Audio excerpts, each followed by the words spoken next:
आपको मेरा चैनल पसंद है तो प्लीज लाइक करें और नए वीडियो को सबसे पहले आप ही देखें, इसीलिए आर्ट्स क्लासेस चैनल को सब्सक्राइब करके घंटी को जरूर दबाएं। चलिए, नमस्कार, आदाब, सत श्री अकाल, की हाल चाल। आप सभी अध्ययन करने वाले मित्रों को आपके ही अपने YouTube चैनल आर्ट्स क्लास के ऊपर में स्वागत है। और मैं भारती सर, पटना बिहार से।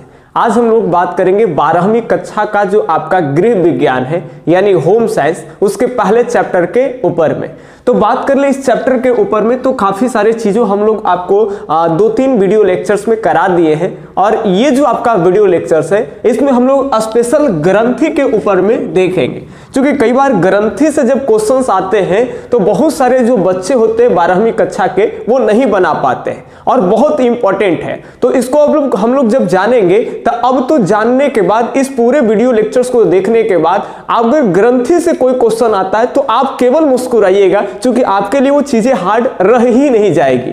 दूसरी बात है कि जब हम इस चीज को जानेंगे तो कुछ हम लोग के जो बॉडी में चीजें हैं उसके बारे में कुछ हम लोग को विशेष जानकारी भी होने वाली है, तो उसमें अपने बॉडी के ऊपर में भी कुछ हम लोग नियंत्रण कर सकते हैं। तो आइए आज के वीडियो लेक्चर्स को करते हैं सर शुरू। और सबसे पहले देखें कि ग्रंथि जो होता है वो है क्या। देखिए, ग्रंथि को ही अंग्रेजी में ग्लैंड बोलते हैं। क्या बोलते हैं? ग्लैंड बोलते हैं। अब इस ग्रंथि के बारे में बात कर ले तो ये हमारे शरीर का ये वो भाग है, वो पार्ट्स है कि जिससे रासायनिक पदार्थ का बहाव होता है, यानी उसको कहेंगे कि स्राव हो रहा है। ध्यान से सुनेंगे तो अगर किसी पार्ट्स से, किसी भाग से रासायनिक पदार्थ का बहाव हो रहा है तो ऐसे ही भाग को हम क्या कहेंगे? तो ग्रंथि या ग्लैंड कहेंगे। इसको आमतौर पर हम थैला भी बोल सकते हैं। अब ध्यान से सुनना है कि आखिर वो कौन कौन से ऐसे रासायनिक पदार्थ होते हैं जिसका बहाव ग्रंथि से होता है। तो एक तो एंजाइम है और दूसरा क्या है? हार्मोन है। आपको कभी कभी लगेगा कि सर हम कैसे पहचान पाएंगे कि हार्मोन ही निकल रहा है कि एंजाइम निकल रहा है, क्योंकि इतिहास के तरह ये सारा चीज तो है नहीं कि पढ़ने से हम इमेजिन कर लेंगे और बस समझ में आ गया। तो हम पूरा प्रयास करेंगे कि आपको हर चीजें समझ में आए, क्योंकि देखिए हमारे पढ़ाने का मतलब हो गया कि हम भैया ये फेंकने वाली बातें नहीं है। हम चाहते हैं कि हम बच्चों को पढ़ाएं नहीं, हम बच्चों को दिखाएं, और वो चाहे इतिहास हो चाहे होम साइंस का पार्ट्स हो, ऐसा कुछ पढ़ाए कि आपका दिमाग इमेज बना ले, और जब इमेज बन गया तो समझिए कि आप पढ़ नहीं, आप देख रहे हैं। तो इसके लिए ध्यान दीजिएगा हमारी बातों को। अगर नहीं समझ में आए कि कौन एंजाइम होता है बॉडी के अंदर, कौन हार्मोन होता है, सर हार्मोन का तो नाम हम सुने हैं और 10वां में भी ये तमाम तरह की बातें आपको बायोलॉजी में पढ़ लेना चाहिए था। अब यहां ध्यान से सुनेंगे तो 2 तरह के आपको रासायनिक पदार्थ अभी याद रखना है, एक एंजाइम और दूसरी बात कर ले तो हार्मोन। अब एक ही बात ध्यान से देखेंगे कि ग्रंथि को 3 भागों में बांटा गया है। एक ध्यान सुनेंगे, एक बाह्य स्रावी ग्रंथि, दूसरा अंतःस्रावी ग्रंथि, और तीसरी बात कर ले गुरु तो यह है हमारा मिश्रित स्रावी ग्रंथि। तो 3 वर्गों में हम लोग क्या किए कि बांट दिए। अब ध्यान दीजिएगा हमारी बातों को। सबसे पहले देखें तो ये बाह्य स्रावी ग्रंथि है, और ये बाह्य स्रावी ग्रंथि और ये अंतःस्रावी ग्रंथि बड़ा इजी है और आपके लिए ये बहुत इंपॉर्टेंट है, जिसको कहते हैं अंतःस्रावी ग्रंथि। लेकिन सबसे पहले देखेंगे कि बाह्य स्रावी ग्रंथि किसको कहते हैं। अभी देखिए कि ग्रंथि उसको कहते हैं कि जिस भाग से हमारे शरीर का वह भाग जिससे एंजाइम और हार्मोन निकले उसको ग्रंथि कहते हैं। लेकिन अगर वो ग्रंथि जिससे केवल एंजाइम निकल रहा है, एंजाइम नामक केवल रासायनिक पदार्थ निकल रहा है, तो उसको कहते हैं बाह्य स्रावी। याद रखेंगे कौन ग्रंथि कहेंगे? बाह्य स्रावी ग्रंथि। लेकिन अगर जिससे हार्मोन निकलता है सर, उस ग्रंथि को कहते हैं अंतःस्रावी ग्रंथि। अब ध्यान से सुनेंगे। अब लेकिन जिससे एंजाइम और हार्मोन दोनों निकले उसको कहते हैं मिश्रित स्रावी ग्रंथि। है ना, बड़ा इजी है, इसमें कोई ऐसा लग ही नहीं रहा कि अब ऑड चीज है। तो बड़ा आसान से आपको समझ में आने वाला है कि जिसमें केवल एंजाइम निकले उसको कहेंगे अंतःस्रावी ग्रंथि, जिसमें याद रखेंगे आपका हार्मोन निकलता है जिस ग्रंथि से, उस ग्रंथि को कहेंगे अंतःस्रावी ग्रंथि, और जिस ग्रंथि से हार्मोन और एंजाइम दोनों निकले उसको कहते हैं मिश्रित स्रावी ग्रंथि। अब ध्यान से देखेंगे कि एंजाइम निकल रहा है तो हम कैसे पता चलाएंगे कि एंजाइम है कि हार्मोन है। तो एक बात ध्यान से सुनेंगे, अगर जिस ग्रंथि से एंजाइम निकलेगा, जहां से एंजाइम का स्रावन होगा, तो आप ये समझेंगे कि ये ब्लड के साथ नहीं चलता है। याद रखेंगे, इसके लिए एक हमारे बॉडी में अलग सा नली होता है, ध्यान रखेंगे। तो ये ब्लड के साथ में नहीं आता है। अब जैसे मान लेते हैं, अब जो ब्लड के साथ आएगा तो वो हार्मोन होगा। ध्यान से सुनेंगे, हार्मोन का जो कहने का मतलब हमारे बॉडी में जो हार्मोन का जो प्रवाह होता है ना सर, जो स्राव होगा ना, वो जब भी होगा तो ब्लड के साथ में ही होगा। ध्यान देंगे बात को कि किसके साथ में होता है, ब्लड के साथ। जबकि एंजाइम का स्राव जो होगा वो ब्लड के साथ नहीं होता है। इसके लिए हमारे बॉडी में अलग तरह के नली होते हैं और उसके सहारे ये इसका स्राव होता है। जैसे अगर हम आपको सिंपली बताएं, आपको अभी समझ में आ रहा होगा, जैसे मान लेते हैं हमारा आंख है और आंख में कभी कभी क्या होता है कि जब हम इसको ऐसे ऐसे मिचते हैं, मचलते हैं, तो किनारे से कुछ जो है ना वो जो खराब चीज होता है जिसको हम लोग कहते हैं कीची,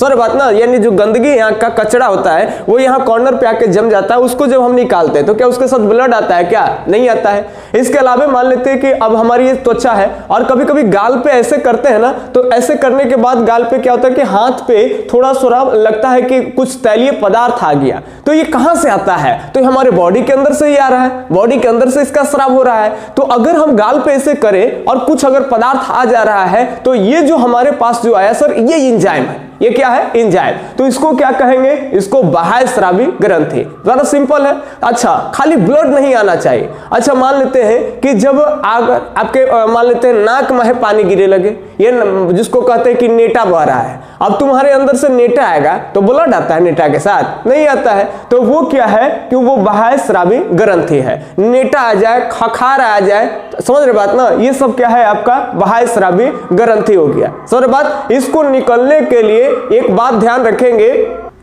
चलिए माफी चाहेंगे, थोड़ा सा बाहर प्रचार वाला गाड़ी चल रहा था तो डिस्टर्ब हो रहा था। तो हाँ, यही समझ रहे थे हम लोग ना कि बाह्य स्रावी और अंतःस्रावी। तो अंतःस्रावी अगर बात कर ले ग्रंथियों की, तो उससे हार्मोन का उत्सर्जन होता है, हार्मोन का बहाव होता है। और हार्मोन का जो बहाव होता है उसके लिए जो अलग विशेष तरह के नली की जरूरत नहीं होता है। जो हमारे बॉडी में जो नस होते हैं, और नस जैसे ही हम काटते हैं तो ब्लड निकलता है ना सर, तो ये ब्लड के साथ में ही याद रखेंगे हार्मोन का प्रवाह होता है और उसको कहते हैं अंतःस्रावी ग्रंथि, जो कि आपके लिए यही बहुत इंपॉर्टेंट है। 12वीं कक्षा के जो भी होम साइंस के अगर विद्यार्थी होंगे, स्टडी कर रहे होंगे, तो उनके लिए यही इंपॉर्टेंट है।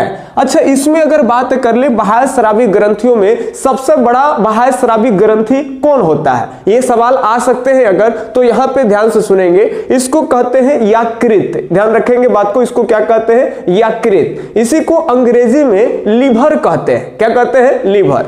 अब जैसे देखेंगे, ये सबसे बड़ा जो है आपका बाह्य स्रावी ग्रंथि है। पूछता भी है कि सबसे बड़ी बाह्य स्रावी ग्रंथि क्या है, तो यकृत है। इसको कहते हैं हम लोग अंग्रेजी में लीवर। अब लीवर समझते हो, पाचन तंत्र वाला जो पार्ट्स होता है हमारा, जैसे किसी का जैसे कि पाचन क्षमता बहुत कमजोर होता है, जैसे तुरंत खाएगा और तुरंत नहीं पच पाता है तो हम लोग उल्टी करते हैं। अच्छा, एक चीज ये भी आप देख सकते हैं कि जब हम उल्टी करते हैं, जो चीजें नहीं पच पाते हैं, जिसका डाइजेस्ट नहीं हो पाता है बढ़िया से हमारे बॉडी में, तो फिर क्या होता है ना कि हम उसको उल्टी करते हैं। तो जब उल्टी वगैरह करते हैं तो जब उल्टी आता है तो उसमें ब्लड थोड़ी ना आता है, समझ रहे बात को। तो वो जो आ रहा है, एक तरह से समझेंगे ब्लड नहीं आ रहा है, वो क्या है हमारा, तो बाह्य स्रावी ग्रंथि है। मल निकलता है, मूत्र निकलता है, तो इस सबका जब स्राव होता है हमारे बॉडी से, तो बताइए उसके साथ ब्लड आता है क्या? नहीं। अगर ब्लड आ रहा है फिर तो आपको डॉक्टर से मिलना चाहिए, ध्यान रखेंगे। तो वो हो गया हमारा बाह्य स्रावी ग्रंथि। तो ये समझ पाए होंगे बाह्य स्रावी ग्रंथि।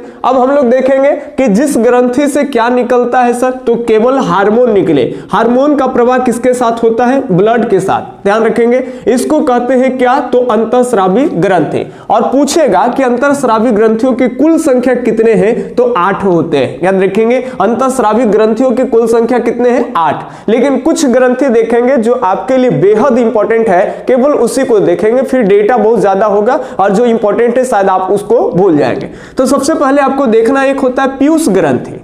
पीयूष ग्रंथि जिसको कहते हैं कि अंतःस्रावी ग्रंथियों का सबसे छोटा ग्रंथि होता है, ध्यान रखेंगे। पीयूष ग्रंथि मानव शरीर के अंदर में सबसे छोटा ग्रंथि होता है। अब जब हम अंतःस्रावी ग्रंथि की बात कर रहे हैं तो ये ध्यान आपको होना चाहिए कि केवल हार्मोन निकलेगा, और ये होता है कहां पे, तो मानव शरीर का ऊपर वाला जो पार्ट्स होता है, जो हमारे ब्रेन होते हैं ना, मस्तिष्क, तो ये मस्तिष्क में ही होता है। ध्यान रखेंगे, हमारे मस्तिष्क में होगा कौन सा ग्रंथि, तो पीयूष ग्रंथि, और इसी को मास्टर ग्रंथि भी कहते हैं। कई बार ये भी पूछे जाते हैं कि निम्न में से कौन मास्टर ग्रंथि है, आपको देगा पीयूष ग्रंथि, थायराइड ग्रंथि, पैराथायराइड ग्रंथि, इनमें से कोई नहीं। इस तरह के प्रश्न बनते हैं तो याद रखेंगे पीयूष ग्रंथि जिसको कहते हैं मास्टर ग्रंथि, कहां पे होता है, तो ये मानव शरीर के मस्तिष्क में होता है। अब इसका काम क्या होता है, तो हमारे शरीर में याद रखेंगे जो शारीरिक वृद्धि है या फिर हड्डी का जो ग्रोथ है, वृद्धि है, ये इसको नियंत्रण करने का काम जो है वो पीयूष ग्रंथि करता है, ये ध्यान रखेंगे। तो पीयूष ग्रंथि अंतःस्रावी ग्रंथि है, ये बाह्यस्रावी ग्रंथि या मिश्रित। तो पीयूष ग्रंथि से निकलेंगे क्या, हार्मोन निकलेंगे, तो ये क्या होंगे, अंतःस्रावी ग्रंथि होंगे, इसी को कहते हैं मास्टर ग्रंथि। और याद रखेंगे अंतःस्रावी ग्रंथि की सबसे छोटी अगर ग्रंथि की बात कर ले तो ये कहा है पीयूष ग्रंथि। चलिए, पीयूष समझ में आ गया होगा आपको, ये बेहद इंपॉर्टेंट है, इसीलिए ध्यान रखिएगा।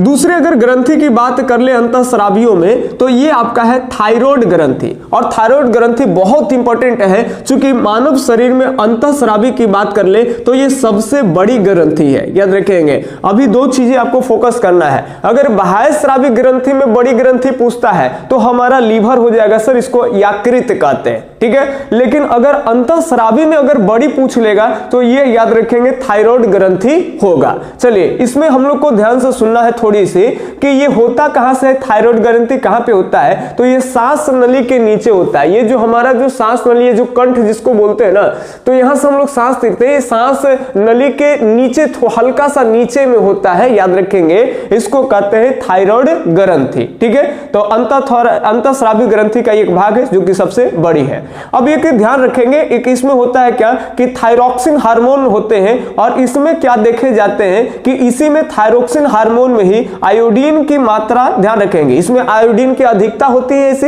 लेकिन जब अगर आयोडीन की अगर कमी हो जाए इसमें, तो आपको हो सकता है क्या, तो घेंघा रोग हो जाएगा। याद रखेंगे कौन सा रोग होगा, तो घेंघा रोग। पूछता भी है कि घेंघा रोग किसके कमी के कारण होता है, तो आयोडीन के कमी के कारण। और आयोडीन की अधिकता किसमें होती है, तो थायराइड हार्मोन में, या सॉरी थायरॉक्सिन हार्मोन में। थायरॉक्सिन हार्मोन में याद रखें किसकी मात्रा अधिक होती है, तो आयोडीन की मात्रा अधिक होती है। और जब आयोडीन कम जाएगा, इसकी मात्रा में कमी आएगी, तो आपको कौन सा रोग होगा, तो घेंघा रोग। इसको गलघोटू रोग भी आमतौर पर कहते हैं। और एक होता है गलफुल्ली रोग। गलफुल्ली रोग वो होता है जिसमें गाल में सूजन आ जाता है, गाल फूल जाता है। कई लोग को देखेंगे कि ऐसे एक पट्टी गाल में लगाया होता है और पट्टी में छेद होता है, तो वो गलफुल्ली रोग के लिए लगता है। और यहाँ पे देखेंगे किसी का ऐसे लटक जाता है पूरा गेंद की तरह एकदम, उसको कहते हैं घेंघा रोग। तो घेंघा रोग, गांव में कई लोग कहेगा कि ये फेदा वाला पी लिया है, ज्यादा फेदा उदा खा लिया है, तरह तरह के अलग अलग बात है। और एक बात ध्यान रखेंगे कि ये सबसे ज्यादा जो पुरुषों की अगर अपेक्षा बात कर ले तो महिलाओं में ही ज्यादा होते हैं। आप बहुत कम पुरुषों के देखिएगा कि यहाँ पे घेंघा रोग हो गया है, लेकिन अक्सर महिलाओं को ये घेंघा रोग जो होता है वो ज्यादा होता है। लेकिन यहां से प्रश्न नहीं बनेंगे, इस तमाम बातों पे फोकस नहीं करना है। फोकस यही पे करना है कि आयोडीन की कमी के कारण कौन सा रोग होता है, तो घेंघा रोग होता है, ठीक है। चलिए, अब आगे की बात कर ले। बस अगर इतना अट गया आपको तो बस ग्रंथि आपके लिए बहुत है, इससे ज्यादा आपको 12वां में ग्रंथि पूछे नहीं जाते हैं। लेकिन एक ग्रंथि और साथ साथ देखते चलेंगे, एक होता है पैराथायराइड ग्रंथि। याद रखेंगे, अभी पढ़े थायराइड, और एक होता है पैराथायराइड। पैरा लगा हुआ है तो ये थायराइड के पीछे वाला होता है। याद रखेंगे, सांस नली के नीचे क्या होगा सर, तो थायराइड ग्रंथि होगा, जो कि सबसे बड़ी अंतःस्रावी ग्रंथि है। और थायराइड ग्रंथि के पीछे वाले भागों में पैराथायराइड होता है। और ये पैराथायराइड की बात अगर हम कर ले तो ध्यान से सुनेंगे, ये ब्लड के साथ में याद रखेंगे कैल्शियम की जो मात्रा होती है, कैल्शियम के बारे में आप जानते होंगे, 10वां में भी पढ़ना था आपके लिए। और कैल्शियम जिसको Ca से हम इंडिकेट करते हैं, Ca, तो CSA जो कैल्शियम इंडिकेट करते हैं ये किसके साथ मिलता है, तो ये ब्लड के साथ मिलता है। और हम लोग पीछे भी बताए थे कि अगर कोई महिला गर्भ धारण करती है उसको कैल्शियम और आयरन तत्वों की मात्रा जो है अधिक ग्रहण करना चाहिए। अगर अधिकता नहीं होगी तो बहुत तरह के उनके जो है कि प्रॉब्लम होना शुरू हो जाता है। तो अगर किसी महिला को अगर गर्भ धारण करती है तो कौन तत्वों की अधिकता होनी चाहिए, तो कैल्शियम के। कैल्शियम वगैरह देखिए कि कई दूध वगैरह ये सब मेन अच्छा सोर्स है, और दूध नहीं ले पाते हैं जो मांसाहारी नहीं है तो वो दूध का ही सेवन करे। बाकी अगर जो मांसाहारी प्रवृत्ति के हैं तो वो मांस मछलियों का अगर सेवन करते हैं वहां से भी कैल्शियम आते हैं। तो कैल्शियम भरपूर मात्रा में खास करके गर्भवती अवस्था में जो महिला है उसको लेनी चाहिए। इससे बच्चों के जो हड्डी का जो निर्माण वगैरह होगा शारीरिक वृद्धि में वो कहीं ना कहीं मददगार हो जाएगा। तो ये ध्यान में रखेंगे बात को। अगर पैराथायराइड की बात कर ले तो इसमें आपको ध्यान देना है कि कैल्शियम किसके साथ मिला होता है, तो ब्लड के साथ मिला होता है। और इसमें याद रखेंगे दो तरह के हार्मोन के बारे में पढ़ने, एक पैराथायराइड हार्मोन, और इसमें क्या होता है कि कैल्शियम की कमी हो जाती है, कैल्शियम की क्या हो जाती है, कमी। और एक होता है कैल्सिटोनिन, इसमें क्या होता है कि कैल्शियम की अधिकता हो जाएगी। ध्यान सुनेंगे, कैल्शियम की जब अधिकता, ये चीजें आपको याद नहीं रखना है, बस ये आमतौर पर समझ जाएंगे। अगर याद रखना है तो बढ़िया बात है, नहीं याद रखे कोई दिक्कत नहीं। पैराथायराइड की बात कर ले तो सर कैल्शियम की जो मात्रा है उसमें कमी आएगी, और अगर कैल्शियम की मात्रा में अधिकता देखी जाती है तो वो कैल्सिटोनिन हो जाएगी। आपको मेन चीज यही ध्यान रखेंगे कि अगर कैल्शियम की मात्रा, अगर ये कैल्शियम नहीं आपको, हाँ कैल्शियम अगर अनबैलेंस हो जाते हैं यानी असंतुलित हो जाते हैं हमारे बॉडी में, तो याद रखेंगे कौन सा रोग हो जाएगा, तो पथरी हो जाएगा। अब यहाँ पे बहुत तरह के फिर आगे आ जाएंगे जो कि उतना पढ़ना नहीं है, कि जब हमारे बॉडी में जो है इसमें क्या आपको देखा जाएगा भैया, तो इसमें अनबैलेंस हो जाएगा। अनबैलेंस का मतलब असंतुलित हो जाए, मानी बहुत ज्यादा हो जाए या फिर बहुत कम हो जाए, तो ये असंतुलित अवस्था में आपको किस तरह के रोग हो जाएंगे, तो पथरी हो जाएंगे। चलिए अब इसके अलावे अगर हम बात कर ले तो ये मिश्रित ग्रंथि है। अभी हम बताए थे कि इस पार्ट से एंजाइम और हार्मोन दोनों निकलते हैं, वैसे ही ग्रंथि को कहते हैं मिश्रित ग्रंथि। और अग्नाशय इसी का उदाहरण है। याद रखें, कभी कभी पूछे कि अग्नाशय कौन ग्रंथि का उदाहरण माना जाता है, तो ये याद रखेंगे मिश्रित ग्रंथि। मिश्रित ग्रंथि का एक प्रमुख उदाहरण की बात कर ले तो अग्नाशय है। हालांकि इसमें अल्फा बीटा ऐसे अलग अलग कोशिका के रूप में ये पाए जाते हैं। इसमें एक बहुत इंपॉर्टेंट आपका होता है, याद रखेंगे ये बीटा कोशिका की बात कर ले, ये याद रखेंगे इसमें इंसुलिन नामक एक हार्मोन होते हैं। और ये इंसुलिन नामक हार्मोन में थोड़ी सी ध्यान देंगे हमारी बातों के। अगर इंसुलिन नामक हार्मोन की अगर कमी देखने को मिलता है हमारे बॉडी में, इंसुलिन नामक हार्मोन की कमी आएगी, तब आपको याद रखेंगे एक रोग होगा जिसको कहते हैं मधुमेह। याद रखेंगे मधुमेह, देखने में तो लग रहा है मधु, सही बात है, ये एकदम मिठास से ही होता है, ये ध्यान से सुनेंगे। अब मधुमेह जो रोग होता है, आप बाकी आप जानते हैं इसको क्या कहते हैं हम अंग्रेजी में, तो इसको कहते हैं शुगर। क्या कहते हैं, शुगर कहते हैं। गांव में एक तरह के चिनिया रोग कहल जाला, याद रखेंगे गांव में इसको क्या कहते हैं, चिनिया रोग, कि चिनिया रोग हो गया है। तो ये याद रखेंगे कौन हार्मोन के कमी के कारण होता है मधुमेह, तो इंसुलिन हार्मोन के कमी के कारण कौन सा रोग होता है, मधुमेह। चलिए जाते जाते थोड़ी सी हम लोग टीका को भी देख लेंगे, बहुत हल्की बातें हैं, और फिर हम लोग अगले पार्ट्स में देख लेंगे BCG का टीका से लेकर के DPT का टीका कब लगाए जाते हैं, ये सारा चीज देखेंगे। लेकिन सबसे पहले थोड़ी बातें सुन लेंगे। टीका जिसको अंग्रेजी में सर वैक्सीन बोलते हैं, क्या बोलते हैं, वैक्सीन, और वैक्सीनेशन कह देंगे तो हो गया टीकाकरण। अब ये ध्यान रखेंगे, वैक्सीन की अगर बात कर ले तो सबसे पहले इसकी जो खोज है वो एडवर्ड जेनर करते हैं। याद रखेंगे कौन किए हैं, तो एडवर्ड जेनर किए हैं। और ये सबसे पहले अगर किसी के विरुद्ध टीका की खोज किए हैं तो वो रोग था चेचक। याद रखेंगे, अब एक माहौल होता है कि जिसका ज्यादा चलेगा उसी का आदमी खोज करेगा। अब इधर कोविड ज्यादा चल गया, पहले से लोग इसके टीके नहीं बनाए थे तो इसकी रिसर्च हो गई। लेकिन जब एडवर्ड जेनर की बात कर ले, उस समय चेचक से बहुत आदमी परेशान होता था, जिसको हम लोग गांव में छोटी माता बड़ी माता ऐसे करते रहते हैं। तो ये पहली बार चेचक के विरुद्ध जो है वो टीका बनाए। अब टीका होता क्या है, ध्यान रखेंगे, ये वैक्सीन क्या होते हैं। टीकाकरण कभी कभी पूछ लिए जाते हैं। तो देखिए ये कुछ नहीं है, जिस रोग के विरुद्ध जो टीके का निर्माण किया जाएगा, याद रखेंगे उसी रोग के कुछ रोगाणु की जो मात्रा है वो आपके बॉडी में जो है प्रवेश कराए जाते हैं। अब कितने मात्रा में है ये तो डॉक्टर लोग जो टीके वगैरह बनाएंगे वो सारा चीज देखते हैं कि कितने मात्रा में डाले जाएंगे। यानी आमतौर पर बात कर ले तो उसी रोग का जिस रोगाणु से जो रोग होता है उस रोगाणु के कुछ मात्रा को एक इंजेक्शन के माध्यम से, कई लोग टीका का मतलब ये नहीं समझिएगा कि एक आध वो माथा उठा पे करिया टीका लगा देगा वो टीका है, क्योंकि बच्चे अक्सर जब छोटे होते हैं तो टीका का मतलब वो वही समझ जाते हैं कि वो आंगनबाड़ी वाली हमको लेके जाएंगी और वो ड्रॉपवा से पिलाएंगी और रंग उंग देगी जैसे कि एकदम नाखून उखून में वही टीका हो गया का। ये कहीं कहीं देखें छोटे छोटे बच्चे को यहाँ माथे पे लगाए जाते हैं तो कई लोग उसको भी टीका समझ जाते हैं। नहीं, टीका का मतलब इंजेक्शन। अब आंगनबाड़ी वाले किसी बच्चे को ले जाते हैं कि चलो बाबू चलो टीका पड़ेगा तो चला जाता है, लेकिन जब आंगनबाड़ी में ले जा करके दूगो के कहते हैं तनी गोड़वा हाथवा लड़का के चापिए अब भोंक देते हैं ओकरा सुई, तो अगली बार कभी आंगनबाड़ी वाली आती है अगर तो चलो टीका, तो बेचारा सस्पेंस में पड़ जाता है कि वो पियाइएगा कि भोंकिएगा।